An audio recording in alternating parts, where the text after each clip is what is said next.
All right. So my name is Abhishek Kulkarni. I was diagnosed with a major depressive disorder in the summer of 2018, along with severe anxiety and even some moments of auditory hallucinations.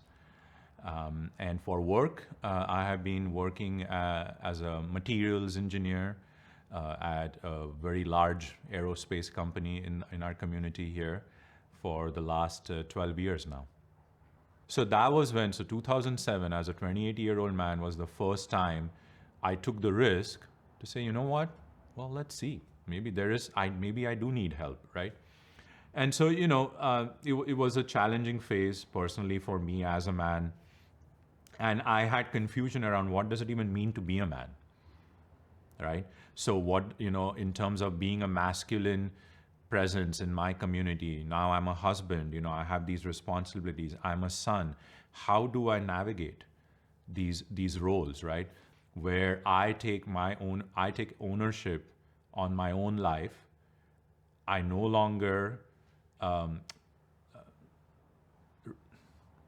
become and play a victim. I no longer point fingers to my parents saying, you guys did this to me as a little boy, right? Now it's me. I have to take care of all my wounds, all my emotional issues, right? And figure out a way on how I can still love my parents. February 2018, my wife and I again go to India, right? And this time I was comfortable in staying at my parents' apartment, the apartment where I grew up as a little boy. So I was sleeping on the same bed as like a 39-year-old man that I slept in as a 5-year-old boy, 7-year-old boy, 9-year-old boy. So I felt like I would wake up in the middle of the night and I'd just start crying. And my wife would wake up and she's like, hey, what's going on? And I'm like, I don't know what's going on. I can't sleep. And I just feel like I want to cry. And the trend continued. The insomnia continued. Even after coming back home, being in my own space. And I thought, oh, maybe things will get better. But they just did not. And so then the insomnia got so bad and so chronic that I basically, was like a zombie, right? And I was still going to work because I had just taken like 4 weeks off of work, right? So I'm like, well, I can't take more sick leave or vacation. But then I had lost appetite. I lost my mental clarity and focus. I lost weight. I became physically weak. Eventually I did. I went to my regular physician, right around the beginning of May. And then when I described my symptoms, the first thing they did is they gave me that form, the GAD form, where you have about 14 questions, I think 7 or 8 related to depression and another 6, 7 related to anxiety, and said, well, why don't you fill out this form? That was the first time I had looked at a form like that. And I just filled in the questions, right? And I think I just topped out. I was an A student on that form because my scores were through the roof. And the doctor's like, all right, this is what's going on. So that was when, even just my regular physician, right? He said, you have this major depressive disorder symptoms. We need you to get you on medication for the depression, for sleep, for anxiety. So basically 3 separate medications, right? He got me in touch with a psychiatrist and said that the psychiatrist is going to be the one who's going to really manage your dosage and the medication part of it. And I already had my therapist, right, who at that time, this is 2018, I had known her for about 11 years. So I basically, and then my regular physician wrote me a letter and said, yes, you need to take a leave of absence from work because you are in no shape to even function in normal society right now. So anyways, that's how it started. I started my leave of absence from work. Initially, the doctor felt that I needed at least a month. Guess what? I needed 4. I needed 4 months from about mid-May to whatever it is, July, September or what have you. And things got way worse before I actually took a turn for the better. So I remember after like a few weeks, maybe the first week, I told my doctor, I'm like, doctor, not only am I not getting any sleep, I'm having all these just ideations of how I can take my own life, including just taking that entire bottle of sleep medications, right? So I wanted to take my own life. And I felt like, I just felt hopeless. I mean, I basically felt like, who the hell cares if I'm alive or not? So I might as well just be gone, right? Because nobody cares. That was what was going on inside here, right? As much as physically my wife is right there and she's telling me, I love you, but there was no part of me inside that wanted to believe that, right?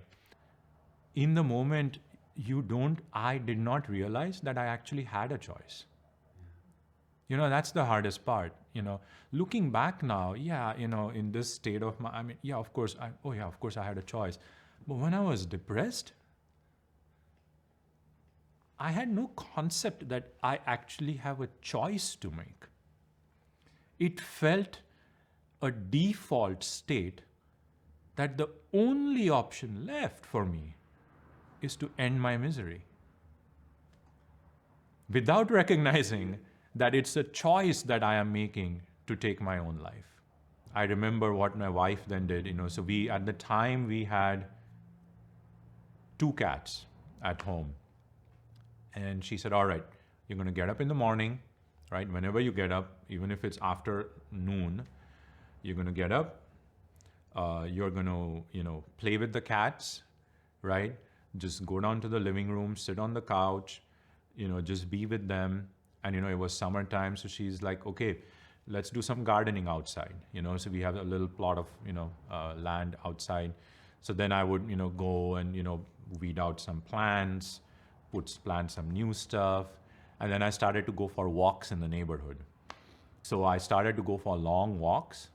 I remember there's like this beautiful park here on 70th, in Ballard, Salmon Bay Park. I would just go sit on the bench and I would just stare at the trees, stare at the grass, stare at the birds, and just be. Like, I think initially I don't even know what thoughts were coming to my mind, but I just sat on the bench and did nothing.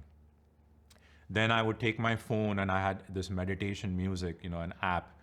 So then I would listen to the meditative music and then I'd look at the birds, look at the trees.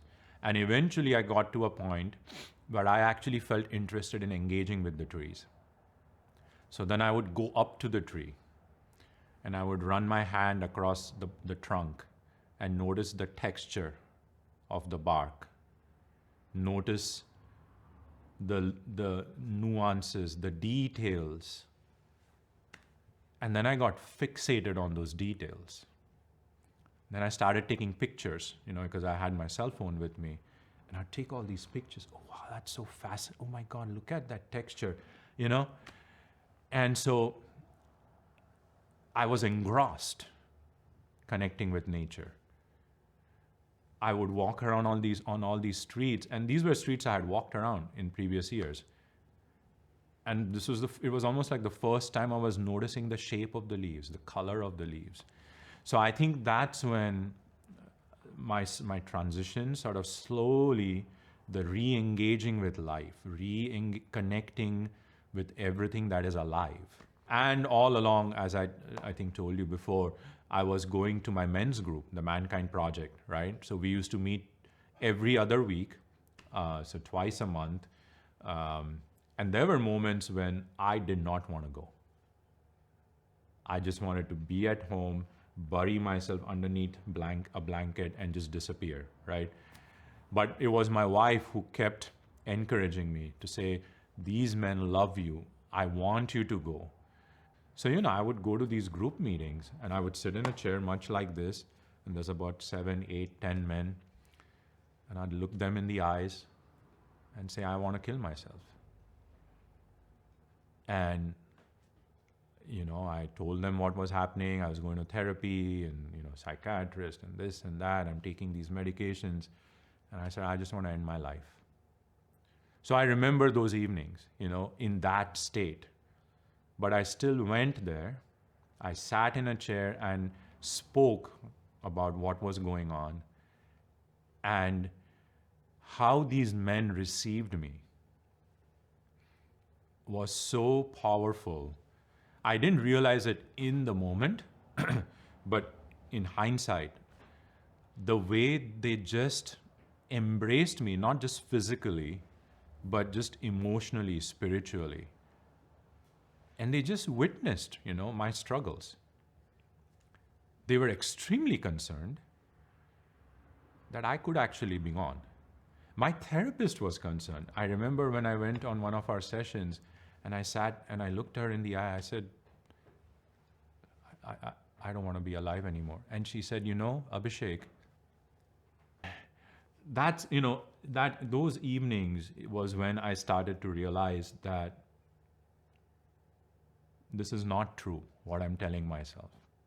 It's not true that nobody will care if I'm no longer alive. These men care.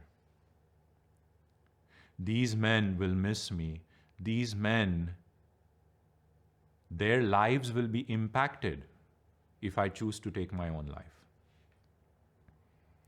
And so it was that love and support from this community, right, this brotherhood, that really empowered me to keep persisting on my recovery, right?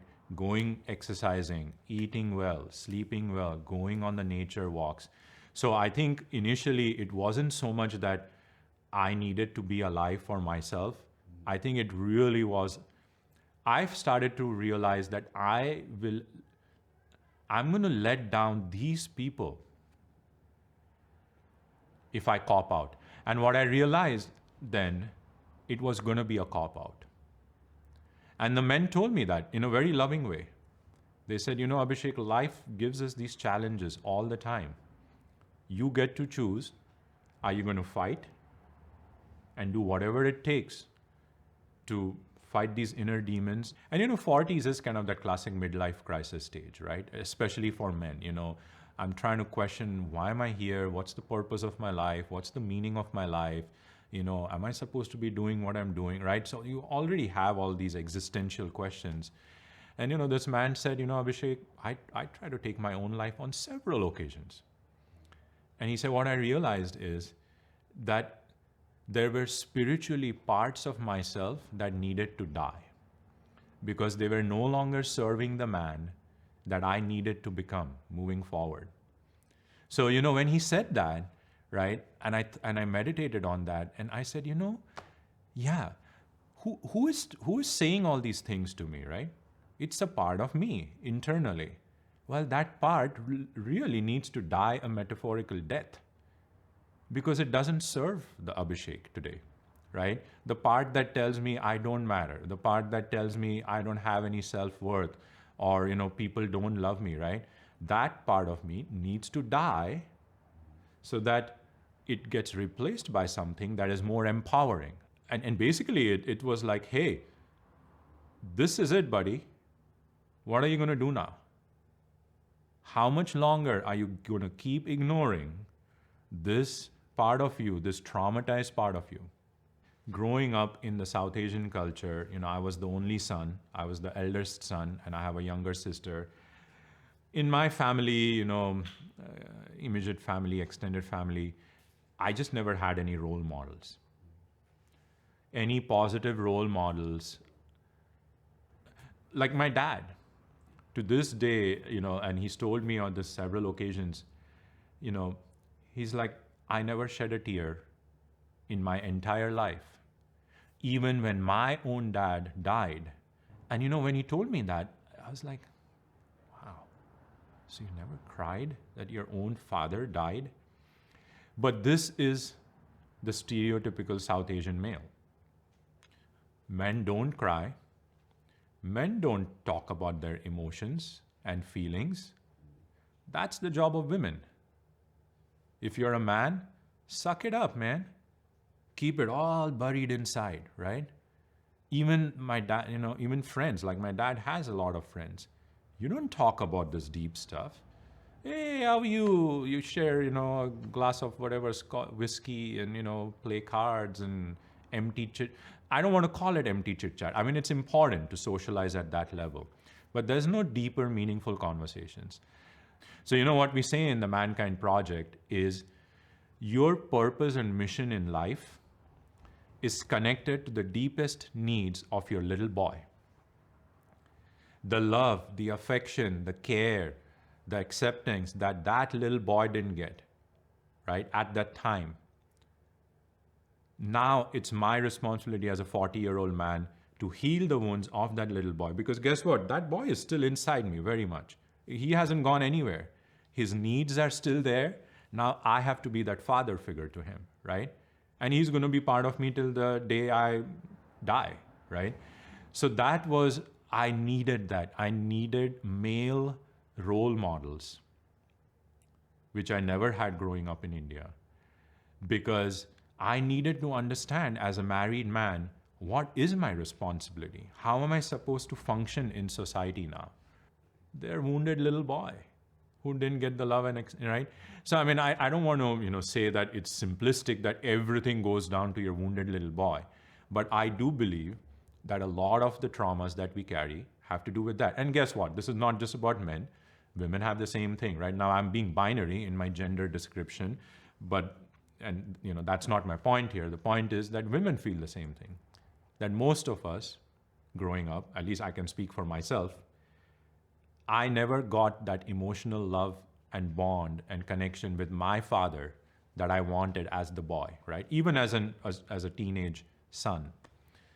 Because guess what? My father doesn't know. What does it mean to be an emotionally available father? I mean, if he's a man who hasn't shed a tear, even when his own father died, that's the awareness I got. Like, okay, what kind of childhood my father might have had that made him wall himself off, right, behind this thick, that nobody, like, I don't know what's going on inside him. A lot of things I would say to anybody who is suffering. I don't even know if suffering is the right word. Maybe it is, dealing with these mental health conditions. Number one, at some level, it is a disease, just like diabetes, low blood pressure, high blood pressure, back pain, knee pain. So I would tell them, hey, if you have high blood pressure, your doctor is going to tell you, right, to take medications to lower your blood pressure, change your diet, adopt a healthy lifestyle. I myself had back pain, right? Okay. I'm very open telling people, oh, my back's killing me. I talk about it openly. People talk about blood pressure and diabetes openly. Depression's no different. It's a medical condition. It's just that a lot of times people can't externally see anything because it appears, oh, the person looks fine to me, but you don't know what's going on emotionally and mentally inside, right? But it is a disease. So that means you can treat it. And we have medications for it. Now, I know when it comes to medications, there's a lot of discussion, dialogue, debates, in the medical community, overall community. So I don't want to get into that, right? And I'm also not saying, I don't want to say that that is the only approach to recovery, because I know people I know very closely who have recovered from severe depression, anxiety without medications. So what I would say is, you should speak up. It's not a sign of weakness to ask for help. It's actually a sign of strength and courage. When you go to somebody and say, I don't know what to do, I'm confused, can you please help me? Right? And really, at the end, this might sound cliched, but regardless of, I mean, I of course hope that most of these people have at least one person around them, who is truly loving, supportive, and there for them. I was fortunate to have many people, right? I know there are some people in our communities who don't have that for them. They might be really all alone. And so my sincere hope to them, the desire for them would be that they again reach out to a community, right? But even if you're all alone, what I would tell this person is, if you go and look at yourself in the mirror, can you look into your eyes in the reflection and from the bottom of your heart tell yourself, I love you. You matter to me. Your life matters. You are worth it, right? It sounds extremely empty and hollow when you are feeling the struggle. But I would say keep persisting with it, right? Keep reminding yourself that you are worth it, because the moment you stop believing that is the moment when things start to go to a downward spiral, right? So there's this little book that I had read during my depression. I can't remember. I think it's just called like Love Yourself. It's written by this man who came very close to taking his own life. And it's a very tiny book. And he said, all he did, he just said, I love myself. I love myself. I love myself. I love myself. Just these three words, I love myself. He said he kept repeating it, even when he was pulling his bed sheets over and didn't want to get out of bed. I love myself. I love myself. I love myself. And eventually, things turned. So that would be sort of my overall, advice, if I can call it.